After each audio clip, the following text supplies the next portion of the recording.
우리 자기 박수 치면서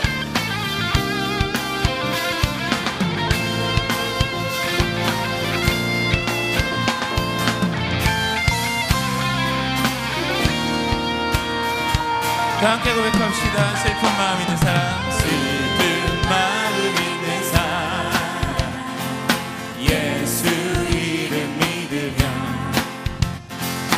영원토록 변함없는 기쁜 마음 얻으리. 한 번 더 슬픈 마음, 슬픈 마음 있는 사람, 예수 이름 믿으면 영원토록 변함없는 기쁜 마음 얻으리. 예수의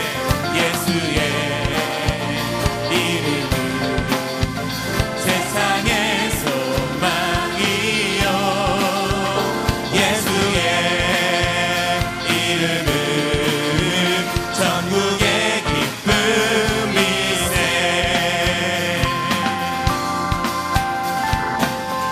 한 번 더 믿음으로 고백하겠습니다.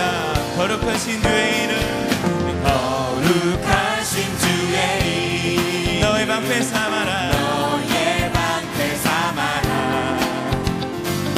환난 시험 당할 때에 주께 기도드려라. 아멘. 존귀하신 주의 이름, 존귀하신 주의 이름, 우리 기쁨 되도다,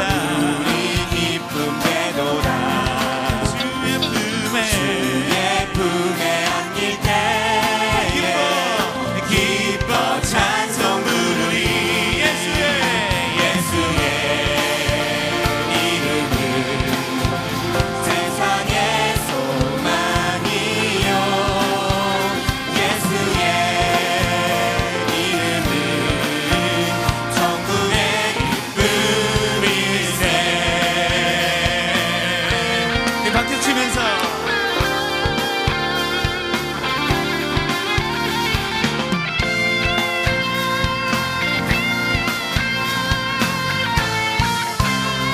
우리에게 박수 치면서 우리 갈 길 나간 후에 우리 갈 길 나간 후에 보좌 앞에 나가 보좌 앞에 나가 왕의 왕께 왕의 왕께 경배하며 면류관을 다시 한번 믿음으로 고백할까요? 우리 갈 길 나간 후에 우리 갈 길 나간 후 보좌 앞에 나가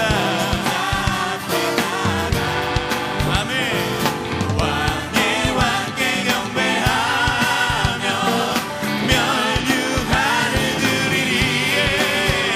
예수의 이름은 세상의 소망이요, 예수의 이름은 천국의 기쁨.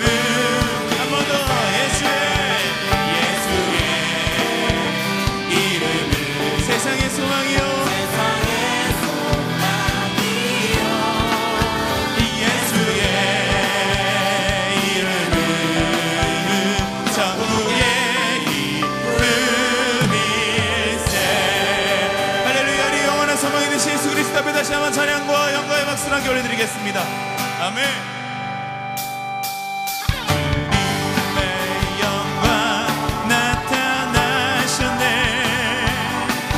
권능으로 임하셨네. 죽음에서 날 살리신 주 성령, 놀라우신 주 하나님. 다시 한번 믿음으로 선포합시다. 주님의 영광 나타나셨네, 권능으로 임하셨네. 죽음에서 날 살리신 주 성령, 놀라우신 주 하나님. 할렐루야. 주의 나라가, 할렐루야. 주의 나라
다시 한번 영광 돌리겠습니다. 아멘. 우리 옆 사람에게 믿음으로 선포합시다. 예수님이 다시 오실 것입니다. 아멘.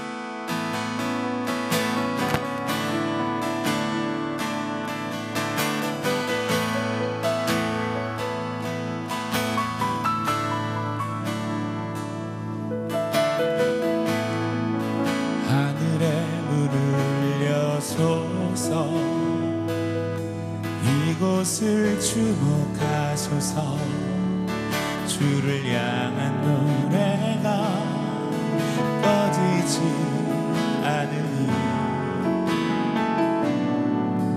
하늘을 열고 보소서 이곳에 임재하소서 주님을 기다립니다.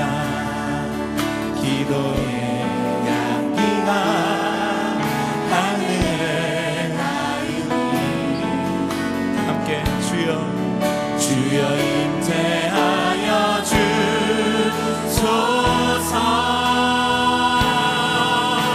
이곳에 오셔서 이곳에 앉으소서. 이곳에서 드리는 예배를 받으소서. 주님의 이름만이 오직 주의 이름만 이곳에 있습니다. 다시 한번 고백할까요? 하늘의 문을 여소서 하늘의 문을 여소서 이곳을 주목하소서. 주를 향한 노래가 꺼지지 않으니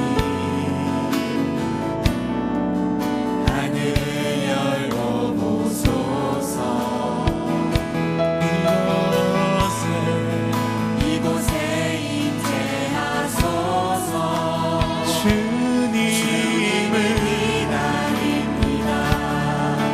기도의 향기가 하늘에 닿으니 함께 오른손을 높이 들고 주여 임재하여 주소서. 이곳에 오셔서 이곳에 앉으소서. 이곳에서 드리는 예배를 받으소서. 주님의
다시 한번 영광의 박수를 함께 올려드리겠습니다.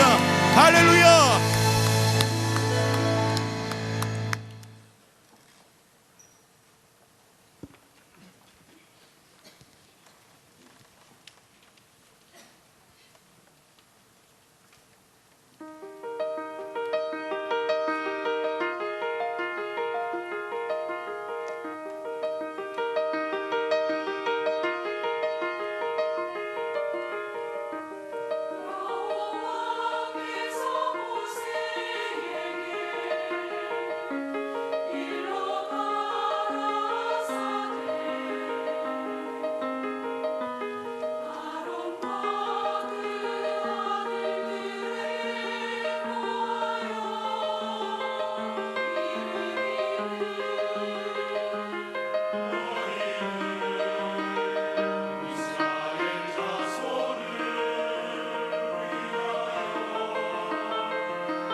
오늘의 말씀은 여호수아 22장 31절 말씀입니다.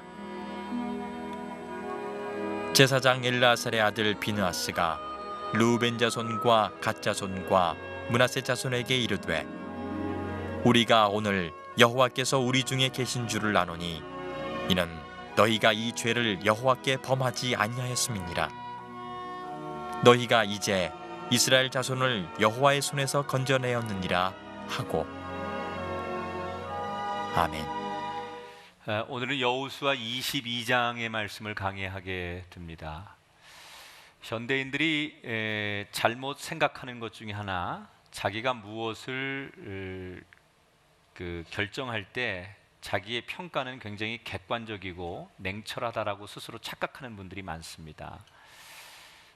내가 절대로 개인적인 감정으로 하지 않고 주관적인 판단으로 하지 않고 나는 객관적으로 지금 하고 있습니다. 그렇게 자기가 자기를 믿고 있다는 얘기죠. 지난 7월 26일 텔레그라프 인도판에서 인도군의 황당한 실수 하나를 보도했는데, 이 인도는 중국하고 이 접경 지역에서 1960년대부터 영토 분쟁을 벌이고 있었습니다. 그런데 작년 여름부터 인도군들 눈에 밤마다 그 국경 지역에 미확인 비행 물체 하나가 보이기 시작했습니다. 인도군들은 이 미확인 비행 물체가 중국이 띄운 무인기다 이렇게 확신을 합니다. 그리고 6개월 동안 그걸 세심하게 관찰을 하다가 드디어 지난 2월 이 비행 물체를 더 이상 둘 수가 없다. 그래서 공격을 감행하기로 결정을 합니다. 그리고 이 비행 물체가 어떤 건지를 최종적으로 확인하기 위해서 인도 군인이 인도 천체 물리학 연구소에 최종 확인 요청을 하게 됩니다. 그리고 얼마 뒤에 답변이 돌아왔는데, 뭐라고 답변이 돌아왔느냐? 이 비행 물체는 금성과 목성이었다. 그러니까 인도군이 이걸 확인 안 하고 만약에 여기다가 총질을 해대고 미사일을 쐈으면 우주 전쟁을 할 뻔한 거죠. 그러니까 자기들이 확신하는 선입견, 자기들이 판단하는 것이 맞다고 생각하고 그걸 진행했을 때 큰 우를 범한다는 겁니다. 여러분, 사람이 어떤 사람을 대할 때 긍정적 선입견이라는 게 있습니다. 저 사람 정말 좋은 사람이야. 내가 그렇게 그 사람을 긍정적으로 믿으면 그 사람이 어떤 실수를 해도 그 사람을 잘 우리가 믿어주고 관계가 좋아지죠. 그러나 부정적 선입견을 가지면 그 사람이 아무리 옳은 일을 하고 좋은 일을 해도 그 사람 자체에 대해서 내가 부정적인 선입견이 이미 있기 때문에 그 사람을 옳게 좋게 평가하지 않아요. 그래서 인간관계가 결국 왜곡되거나 가로막혀지는 심각한 장애 요소가 됩니다. 오늘 우리가 읽은 여호수아 22장의 말씀은 바로 이렇게 잘못된 선입견이 주는 불행에 대한 이야기를 다루고 있습니다. 지금 이스라엘은 이집트를 탈출해서 모세의 인도로 40년간 광야를 걸어옵니다. 그리고 어느 날 모세가 죽고 여호수아가 모세의 뒤를 이어서 그 이스라엘 백성과 함께 가나안으로 가죠. 그런데 그 여정이 저 동쪽에서부터 서쪽으로 가나안 땅을 향해서 가는 거예요. 그리고 그 가나안의 가장 핵심이 요단강이에요. 요단강을 건너면 본격적으로 가나안이 시작되는 거죠. 그래서 다 이제 가나안 땅을 여호수아가 차지하고 나서 이제 12지파에게 땅을 분배하는 거예요. 요단강이 있어요. 그 요단강 동쪽에는 세 지파가 있고 이 요단강 서쪽에는 나머지 지파가 자리를 잡습니다. 엄격히 말하면 동쪽에는 2지파 반, 서쪽에는 9지파 반, 그래서 12지파죠. 동쪽에 어느 지파가 있을까요? 루벤 지파, 갓 지파, 므낫세의 절반, 그리고 나머지는 서쪽에 다 자리를 잡는 거예요. 참고적으로 가나안은 우리나라 그 땅덩어리를 비교했을 때 강원도 정도의 크기라고 생각하면 비슷할 거예요. 그 정도의 크기에 12지파가 땅을 분배받는 거예요. 이제 전쟁도 다 끝났고 땅을 다 분배했으니 끝까지 전쟁을 함께했던 저 동쪽 지역에 머물러야 될 루벤, 갓, 므낫세의 반지파를 돌려보내는 거예요. 요단강을 건너서 너희들이 살 곳으로 가라 이렇게 얘기를 하면서 2절 3절에 보니까 여호수아가 너희들이 그동안 약속을 잘 지켜주고 또 협조를 잘해줘서 고맙다라고 이렇게 칭찬하는 얘기가 2절 3절에 나와요. 그리고 5절에 보니까 너희들 돌아가면 그냥 너희들 생각대로 살지 말고 하나님 말씀 잘 지키고 계명을 잘 따라라, 이런 말씀이 5절에 나오고, 그냥 돌려보내지 않고 8절에 보니까 여호수아가 그들에게 막대한 선물을 줘요. 8절에 보니까 심이 많은 가축과 은과 금과 구리와 쇠와 많은 의복을 가지고 돌아가게 했다. 그러니까 잘 해서 보내줬다는 거죠. 마지막을 굉장히 잘 마무리를 했다는 거예요. 목표도 이루었고 그리고 헤어지는 것도 잘 했어요. 자, 그런데 얼마 뒤에 요단강 동쪽으로 돌아간 이 세 지파가 가자마자 뭘 하느냐, 자기들이 큰 제단을 쌓기 시작합니다. 그리고 이 소식이 요단강 서쪽에 있는 다른 지파들 사이에 급속히 이 소문이 퍼지기 시작했어요. 근데 서쪽에서 이 소문을 들은 사람들이 어떻게 오해를 하느냐, 저 요단강 동쪽으로 건너간 세 지파가 자기들이 지금 새로운 제단을 쌓아서 새로운 신을 섬기려고 하나 보다. 다시 말하면 하나님을 배신하고, 이거 배교라고 하죠. 하나님을 배신하고 다른 신을 섬기려고 하나 보다 라고 서쪽에 있는 지파들이 오해를 하기 시작합니다. 그러니까 다른 건 다 용서가 돼도 어떻게 하나님을 등지고 다른 우상을 섬기느냐, 그것은 용서할 수 없는 일이다. 이렇게 서쪽 사람들이 흥분하기 시작하면서 이 동쪽 지파들을 단죄해야 되겠다, 단죄하고 엄벌에 처하기 위해서 전쟁을 해야 되겠다라고 사람들이 막 여론이 들끓기 시작합니다. 12절에 보니까 이스라엘 자손이 이를 듣자 곧 이스라엘 자손의 온 회중이 실로에 모여서 그들과 싸우러 가려 하니라. 전쟁하려고 했다는 거예요.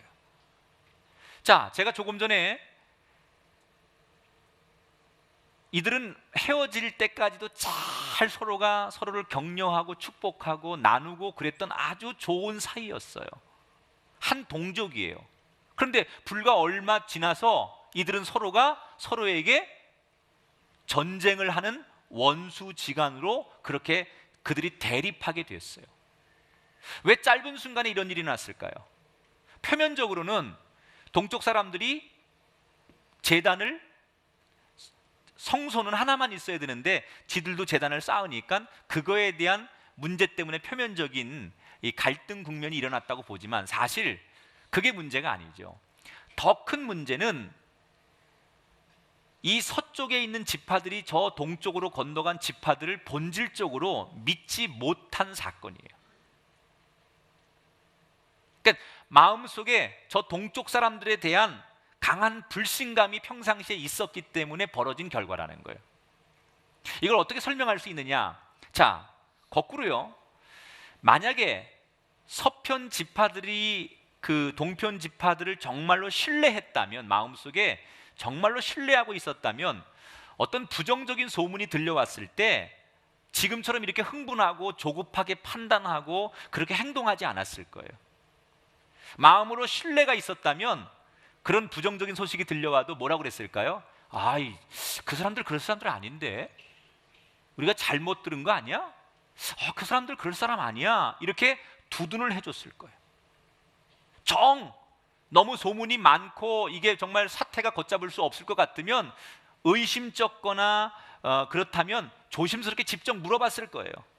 아니, 이러저러한 이런 자꾸 소문들이 들리는데 도대체 무슨 일이 있는 거야? 이렇게 아마 기본적으로 그들에 대해서 긍정적인 생각이 있었다면 그 문제를 그렇게 처리했을 거라는 거죠. 그런데 마음속에 불신이 있기 때문에 요만한 이상한 소문이 들려올 때 그거를 자기들끼리 다 단정하고 저 사람들 나쁜 사람들이다 라고 자기들의 그 평상시의 마음에 마치 불을 지핀 것처럼 그들은 평상시의 생각 그대로 그들에 대한 불신의 행동을 나타냈다는 거예요. 사람이 한번 부정적인 선입견이 생기면 그 선입견을 근본적으로 뿌리 뽑는 게 참 힘든 거예요. 그래서 사람을 함부로 우리가 판단하면 안 돼요. 저럴 것이다, 저 사람들 저럴 것이다, 뭐 이 사람들을 이런 사람들이다, 이렇게 우리가 한번 단정하고 나면 그것을 다시 고친다는 게 여간 어려운 일이 아니라는 거예요. 여러분, 이 동쪽 사람들이 어떤 사람들입니까? 가나안 땅을 다 차지할 때까지 자기들이 요단강을 건너서 서쪽 사람들과 함께 그 원주민들과 싸워서 함께 목숨을 바쳐 싸웠던 전우애를 발휘했던 사람, 이스라엘의 한 민족이에요. 그러니까 같은 피를 타고 나서 사는 사람이고 같이 전쟁을 겪으면서 목숨을 바쳐서 많은 위험 요소를 견뎠던 사람들인데 마음속에 불신이 생기니까 그런 과거도 다 필요가 없더라는 거예요. 자, 전쟁해야 된다, 저놈들 다 죽여야 된다 이러고 막 서쪽 사람들이 흥분하기 시작하는데 그 중에 몇 사람이 그래도 전쟁을 할 때 하더라도 왜 어떻게 된 건지 한번 사실이나 확인하고 해보자. 그래서 비느하스라는 제사장이 이 서쪽 지역에 흥분하는 10지파에서 대표 한 명씩을 뽑아가지고 10명을 데리고서 동쪽 지역에 직접 찾아가 봅니다. 도대체 어떤 일이 일어나고 있는지 소문만 들었는데 직접 가서 보자. 그래서 동쪽 요단강을 건너가게 되죠. 그리고 가자마자 그들은 오늘 성경에 보니까 동쪽 지파들을 보자마자 야단을 치기 시작해요. 16절에 보니까 너희가 어찌하여 이스라엘 하나님께 범죄하여 오늘 여호와를 따르는 데서 돌아서서 너희를 위하여 제단을 쌓아 너희가 오늘 여호와께 거역하고자 하느냐. 그러면서 그 다음에 굉장히 이 사람들이 도발적인 얘기를 합니다. 19절에 보니까 오직 우리 하나님 여호와의 제단 외에 다른 제단을 쌓음으로 여호와를 거역하지 말며, 그 다음 얘기가 중요해요. 너희가 여호와를 거역하면 안 된다, 여기까지 좋았는데 그 다음 얘기가 뭐예요? 우리에게도 거역하지 말라. 자, 여기서 눈여겨볼 부분은 하나님과 자신들을 같은 편으로 만들었다는 거예요. 다시 말하면 자기들은 하나님 앞에 충성스러운 사람이고 하나님 앞에 인정받는 의인이고 너희들은 하나님 앞에 저주받고 버림받아야 될 죄인이라고 그들을 단정했다는 얘기예요. 이 동편 지파 사람들에게 어떠한 해명할 기회도 주지 않아요. 지금 왜 이런 일이 벌어졌는지, 너희들 하고 싶은 얘기가 뭔지 한마디의 해명할 기회도 주지 않고 소명의 기회도 주지 않은 채 일방적으로 너희들 죄인이야, 그리고 서쪽 사람들은 동쪽 사람들을 정죄하고 있어요. 여러분, 우리 주변에서 일어나는 크고 작은 갈등들의 대부분의 요소는 뭘까요? 무례하기 때문에 그래요. 무례하기 때문에. 사람이요, 어떤 대화를 나누고 우리가 논쟁을 벌일 때 최소한의 예의를 지키면 극적인 파행은 우리가 막을 수 있습니다. 근데 대부분의 크고 작은 갈등들이 해결되지 않는 것은 너무 한쪽이 일방적으로 무례하면, 한쪽이 모욕을 받으면, 감정이 상처를 입으면 그 문제는 나중에 이성으로 해결이 되지 않아요. 여러분, 우리 사회에 곳곳에서 일어나고 있는 분쟁과 다툼을 보십시오. 사람들이 몰라서 그러는 게 아니에요. 이게 나쁜 줄 알아요. 내가 지금 옹고집을 부리고 내가 옹리를 부리고 있다는 거 알아요. 그런데 자기의 그 고집을 자기가 철회하지 않는 이유는 대부분 상대가 자기한테 이미 무례하게 했기 때문에 내 감정이 용납이 안 되니까 머리로는 이해가 되는데, 머리로는 내가 잘못한 줄 아는데 내 감정이 동의를 안 해주는 거예요. 사람이 여러분 참 중요한 게 가까운 사이일수록 예의를 지켜야 돼. 목사가 설교할 때 아멘 하는 게 예의예요. 지난 3월 27일 우리나라 법정에서 피고인과 여검사가 욕설을 주고받는 사태가 있었어요. 당시 폭력 등의 혐의로 재판을 받고 있던 피고인이 증인에게 재판 과정에서 계속 20차례 정도 욕설을 퍼붓더니 자기를 신문하는 검사에게 3번의 욕설을 퍼붓습니다. 특히 마지막에는 이 여검사에게 이씨 그러면서 XS, 기사에 그렇게 나왔어요. 하여튼 센 발음을 앞에 딱 던지고 이렇게 하여튼간 욕을 합니다. 그러니까 이 욕을 들은 검사가 분을 참지 못하고 그 피고인에게 개 XX 이렇게 욕설을 대받아쳤어요. 그런데 이 여검사가 결국은 모욕죄로 고소를 당하고 말았어요. 감찰위원회 지금 징계가 건의된 상태인데, 저는 일반적인 상식에서는 이 여검사가 여러분 우리라고 하면 가만히 있을 사람이 어디 있습니까? 누가 자신에게 먼저 심한 욕설을 퍼붓는데 그걸 덤덤히 참아낼 사람이 몇 사람이나 있겠습니까? 그러니까 어떻게 보면 검사가 먼저 욕을 한 게 아니니까 그 피의자가 잘못했음에도 불구하고 검사가 왜 고소를 당해야 됩니까? 이유는 하나예요. 그곳은 예의를 갖춰야 될 법정이기 때문에 설사 상대가 그렇게 감정적으로 나온다 할지라도 자기의 감정을 추스리고 흥분하지 말아야 되는 자리고 위치인데 자기가 그걸 놓쳤기 때문에 비록 검사라 할지라도 그가 무사할 수가 없었던 거예요. 제가 얼마 전에 한 케이블 TV에서 영국의 의회 제도에 대한 방송을 보게 됐습니다. 영국은 양당제예요. 서로 다른 두 정당이 국회를 주도하는 게 확립되어 있는 게 양당제인데 국회에서 이 사람들이 어떻게 논의를 하는가 봤더니 이 사람들은 우선 앉는 구조가 달라요. 우리나라는 이렇게 앉잖아요. 근데 이 사람들은 서로 마주보고 앉아요. 그래서 어떤 첨예한 의견이 나오면 한 당에서 나와서 자기들의 당의 의견을 막 얘기하면 반대 당에서 자기들의 의견을 얘기할 거 아니에요.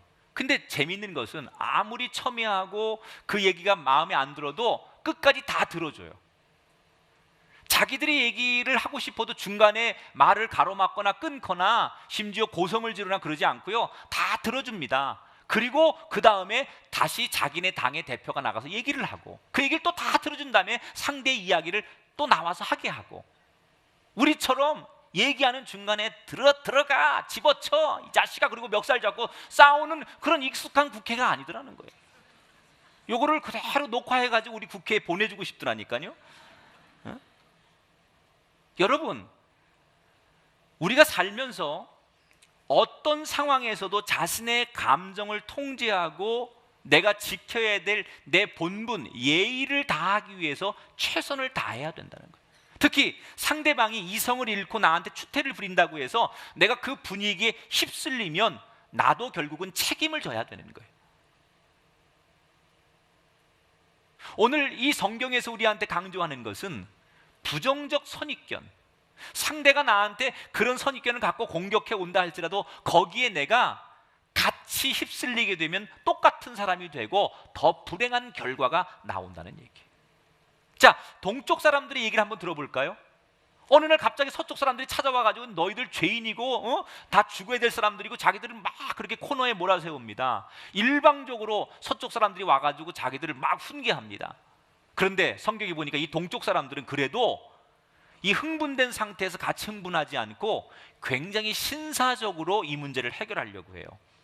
제일 먼저 서쪽 사람들이 오자마자 막 흥분해 있는 그 사람들 앞에서 자기들의 그 어떤 결백을 하나님 앞에 호소합니다. 제일 먼저 하나님 앞에 자신들의 결백을 호소해요. 22절 23절 전능하신 자 하나님 여호와 전능하신 자 하나님 여호와께서 아시나니 이 일이 만일 여호와를 거역함이거나 범죄함이거든 주께서는 오늘 우리를 구원하지 마시옵소서. 여호와는 친히 벌하시옵소서.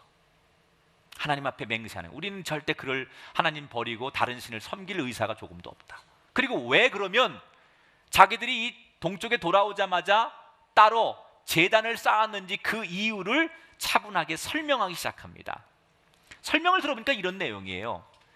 자, 이제 서쪽에는 19지파 반이 있고 동쪽에는 2지파 반이 있는데 큰 요단강을 사이에 두고 우리 세대는, 부모 세대는 다 서로가 전우애가 있고 같은 동고동락을 했으니까 문제가 없지만 우리 다음 세대가 자식 세대가 되었을 때 서로가 교류가 없다 보면 오해가 생길 거 아니냐. 그런데 지금 실로라고 하는 성소는 서쪽에 있고 자기들은 성소가 없는데, 제단이 없는데 어느 날 이 서쪽 사람들이 저 동쪽 사람들하고 더 이상 상대 안 할 거야, 너희들 여기 넘어오지 마라고 일방적으로 절교를 선언하면 자기 자손들은 하나님 앞에 나아가는 길이 막히지 않겠느냐. 성소가 없고 성소 가는 길을 서쪽 사람들이 제한하면 자기 후손들은 하나님 앞에 나아가는 길이 없을 거고, 그러면 자기 자손들은 하나님 앞에 복을 받을 수 없을 것이고 버림받는 백성이 될지도 모른다. 그러니 내 자손들에게 만약을 대비해서 우리가 절대로 부모가 세상을 떠나도 너희들이 하나님을 떠나면 안 된다라고 하는 증거를 우리 자손들에게 확실하게 보여주고 심어줄 필요가 있다고 생각해서 좋은 의도로 후손들을 위해서 기념비를 하나 세운 것이다. 여기서 제사를 지금 드리려고 하는 게 아니라 그런 내 자손들이 아하, 이런 제단을 보면서 우리 부모님들이 하나님을 섬기고 하나님의 사람이었지, 우리가 하나님을 떠나면 안 되지, 이런 것들을 확실하게 교육시켜주기 위한 하나의 시청각 자료처럼 이거를 만든 것이다 라고 해명을 하기 시작합니다. 자, 그런데 사실은 이 동편 사람들의 해명 속에 우리는 재미난 한 가지 심리적인 사실을 발견하게 됩니다. 서편 사람들이 동편 사람들을 처음부터 믿지 못하는 불신감을 가지고 대했던 것처럼 동편 사람들도 지금 서편 사람들을 믿지 못하는 불신이 깔려 있다는 거예요. 언젠가 저 사람들이 먼저 스스로 우리를 절교하고 우리와 같이 한 편이 아니라고 말하면 어떻게 하지라고 하는 걱정, 불신이 동쪽 사람들에게도 있었다는 거예요. 그러니까 서쪽 사람들은 저 동쪽 사람들을 가리켜서 하나님을 떠나고 배신할 사람, 신앙적인 불신이 있었고, 동쪽 사람들은 서쪽 사람들에 대한 인격적인 불신이 있었다는 거예요. 그러니까 서로가 서로를 믿지 못하는 불신이 있었기 때문에 이들은 화목하거나 아름다울 수 없었다는 거예요. 여러분, 우리가 세상 살면서 믿지 못하면 아무 일도 할 수가 없습니다. 현재 우리 대한민국이 북한 사이의 근본적인 문제는 불신감이에요. 지금 공식적으로 우리나라는 북한에다가 현물, 현금, 어떠한 투자 이런 거를 다 지금 하고 있지 않습니다. 왜 그러느냐? 북한을 믿지 못하겠다는 거예요.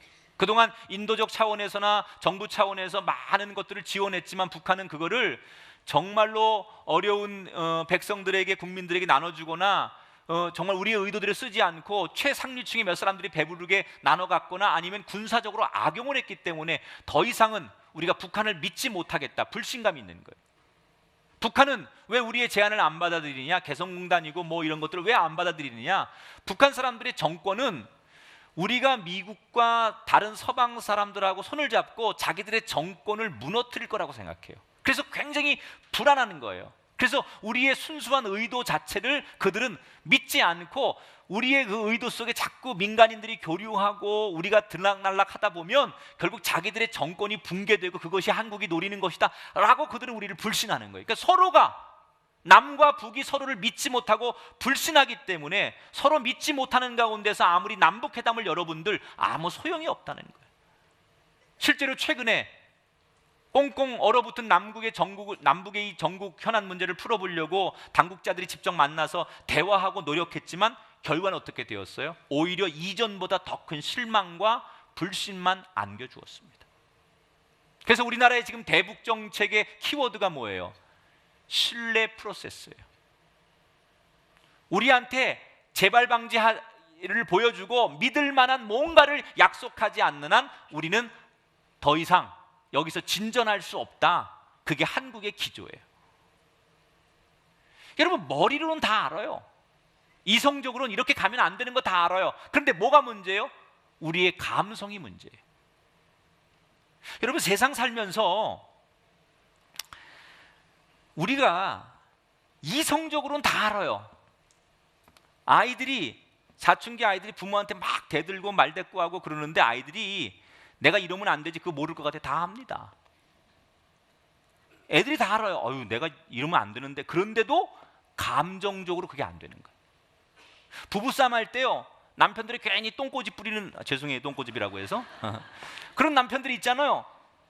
그런데 그 남편들이 모를 것 같아요? 자기가 아내한테 괜히 고집 부리고 막말하고 막 권위 내세우는 거 남편들이 압니다. 그런데 왜 그거 인정 안 하느냐? 감정이 상하면 인정을 안 합니다.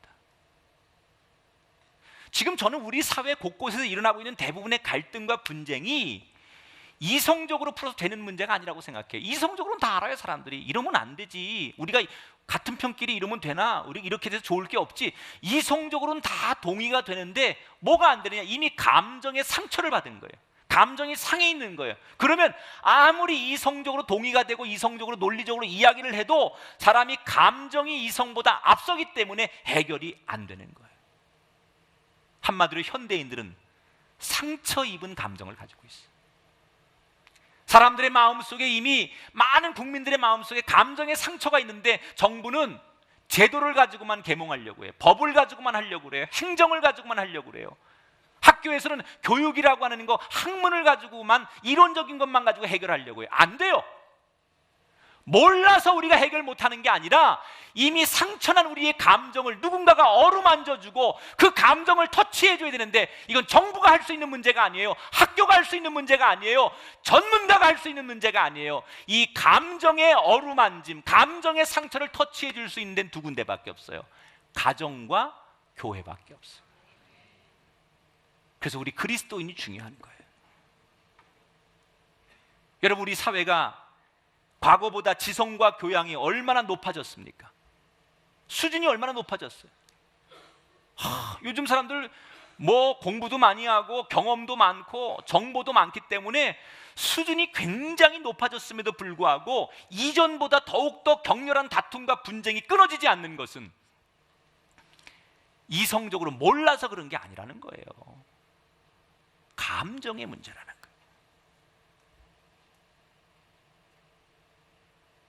자, 일방적으로 오해해서 갔는데 보니까 자기들이 오해한 거예요. 잘못한 거예요. 그래서 이 서쪽에서 찾아간 비아너스를 비롯한 그 사절단이 뒤늦게 이 동편 사람들에게 미안하니까 그들의 상처난 감정을 어루만지기 시작해요. 이제 문제를 해결하는 거예요.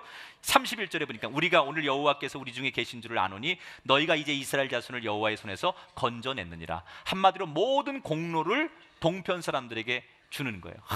우리가 이렇게 가나안 땅을 차지하고 여기까지 온 거 다 너희들이 잘 협조하고 너희들이 맨 앞장을 서고 너희들이 열심히 했기 때문에 이런 결과가 온 것이다. 너희들에게 우린 고맙게 생각한다. 그러면서 그들의 상처난 감정, 자존심 상한 감정을 드디어 서쪽 사람들이 어루만져 주기 시작했어. 그랬더니 이 동편에 있는 사람들이 더 이상 무례한 이 서편 사람들에게 공식적으로 아무런 항의를 하지 않아서 문제가 잘 봉합이 됐다는 거예요. 여러분, 뭘 느끼세요? 여러분이 이 말씀을 통해서 뭘 느끼십니까? 여러분이 지금 만나고 있는 갈등의 문제, 여러분이 지금 처한 위기의 문제 앞에서 내가 더 공부 많이 하고 내가 법으로 이 문제를 해결해야지 이렇게 생각이 드십니까? 법 이전에, 논리 이전에, 제도의 문제 이전에, 이성의 문제 이전에 여러분이 정말 그 문제를 해결하고 싶다면 상대의 감정을 이해해 주려고 하고 그 감정의 밑바탕에 있는 상처를 내가 어떻게 어루만져 줄 거냐를 고민해야 된다는 거예요. 물론 그런 의지가 없는 사람은 네 감정 따위는 내 신경 안 써. 그러면 계속해서 갈등이 일어나는 거예요. 일촉즉발의 위기 앞에서 한마디면 같은 민족끼리 전쟁할 뻔했던 이 요단강의 동편과 서편의 이 족속들이 그 전쟁을 피할 수 있었던 마지막 탈출구가 뭐였습니까? 감정을 어루만져 줬을 때 더 이상 그 문제가 문제되지 않았다는 거예요. 서편 사람들이 그렇게 그들을 위로해주고 그리고 다시 서편으로 돌아갑니다. 자, 아직도 서편에 있는 사람들은 대표 사절단이 와서 무슨 얘기를 하기를 기다리고 있겠죠. 근데 이들이 와가지고 뭐라고 얘기해요? 야야야, 우리가 오해한 거야. 우리가 잘못 생각한 거야. 누가 거짓 정보를 준 거야. 저 사람들 아무 죄 없어. 저 사람들 너무너무 순진하고 좋은 사람들이야 라고 서편 사람들, 나머지 사람들에게 가서 이 대표들이 너무너무 좋은 얘기를 해주는 거예요. 오히려 우리가 미안해야 되고 잘 섬겨야 돼, 저 사람들 신경 써줘야 돼 이러면서 그들에 대해서 귀한 얘기를 많이 해주고 다 오해를 풀게 만들어줬어요. 그랬더니 나머지 모든 사람들이 다 기뻐하면서 하나님을 찬양했다 그랬어요. 성경 33절, 그 일이 이스라엘 자손을 즐겁게 한지라. 이스라엘 자손이 하나님을 찬송하고 그러면서 계속해서 가서 싸워 그것을 멸하자 하는 말을 다시는 하지 아니하더라. 얼마 전까지 전쟁하자, 저놈들 다 가서 죽이자, 가만 놔두면 안 된다 이렇게 막 성질내고 앞서던 사람들이, 과격하고 무모한 말을 하던 사람들이 이 사람들의 대표들의 얘기를 듣고 그 마음이 진정되어서 다 그 마음이 천사와 같이 변해버렸다는 거예요. 누가 이 역할을 한 겁니까? 대표들이. 우리 이런 사람들을 가리켜서 피스메이커, 평화의 사절단이라고 해요. 여러분, 교회는 왜 존재하는 걸까요? 이 세상에 우리가 평화의 사절단이 돼야 돼요. 하나님이 이 죄인과 하나님 사이에 이 땅과 하나님 사이에 예수 그리스도를 평화의 사절단으로 보내셔서 화목하게 하신 것처럼 이 세상이 정말 갈등하고 고집하고 대립하는 이 세상 속에 누군가는 평화의 사절단이 되어서 서로가 잘 지내도록 만드는 그 역할을 하나님 우리에게 맡기셨다는 거예요. 우리가 정말로 조심할 거, 누가 막 남의 욕을 하면 거기 껴가지고 같이 박수치고 맞장구 치면 안 된다는 거예요. 우린 뭐 해야 되느냐? 누가 막 그 사람을 나쁘다고 얘기할 때 우린 거기에 서서 최대한, 그렇지만 그 사람에게도 사정이 있을지 몰라, 아니면 그 사람 내가 알기로 좋은 사람인데, 야 내가 경험한 것 가운데 그 사람이 이렇게 좋은 점도 있던데 우리가 너무 한쪽만 보는 거 아니야? 이래서 그 누군가가 피해를 당하고 막 갈등 국면으로 갈 때 그것을 이간질하는 사람이 아니라, 허물을 잔뜩 부풀려서 맞장구 치는 사람이 아니라 그의 단점과 허물을 덮어주고 그의 장점과 미덕을 과장해서라도 선전해주는 사람, 이게 피스메이커예요. 이 일을 해야 돼요. 지금 세상은 이런 게 없어요. 소위 굿 뉴스가 없어요. 온통 뭔가를 뒤집어내가지고 탁탁 털어가지고 사람들을 다 단정하고 단죄하고 누구도 다 나쁜 사람 만들지, 이 사람은 정말 좋은 사람이야 라고 디펜스 해주고 그 사람이 훌륭하게 세워질 수 있도록 도와주는 그런 사람이 없기 때문에 우리가 사는 세상이 경제적으로 풍요로워지고 고학력 시대가 되고 첨단의 문명 속에 살지만 우리의 인생이 각박해지고 불행해진 이유가 바로 여기 있다는 거예요. 누가 평화의 사절단이 될 것이냐? 오늘 이 말씀을 듣는 저와 여러분이 이 말씀 앞에 귀한 깨달음을 얻게 되기를 주의 이름으로 축원합니다. 우리가 할 일 두 가지예요. 이성적으로만 판단하지 말고 상처난 상대의 감정을 어떻게 치유해주고 그 부정적인 선입견들을 녹아내리게 할 것인가. 그리고 나는 그 누군가에게 어떤 평화의 도구가 될 것인가. 성 프란체스코가 남긴 유명한 시구가 있죠. 우리가 과거에 성가대에서 많이 불렀던 찬양 가사이기도 하죠. 주여 나를 평화의 도구로 써주소서. 미움이 있는 곳에 사랑을, 상처가 있는 곳에 용서를, 분열이 있는 곳에 일치를, 의혹이 있는 곳에 믿음을 심게 하소서. 절망이 있는 곳에 희망을, 어둠이 있는 곳에 광명을, 슬픔이 있는 곳에 기쁨을 심게 하소서. 위로받기보다는 위로하고 이해받기보다는 이해하며 사랑받기보다는 사랑하며 주님을 온전히 믿음으로 영생을 얻기 때문이니 주여 나를 평화의 도구로 써주소서. 이 기도가 여러분 속에 오랫동안 자리 잡게 되길 주의 이름으로 축원합니다. 한번 따라합시다. 주여 나를 평화의 도구로 써주소서. 아멘.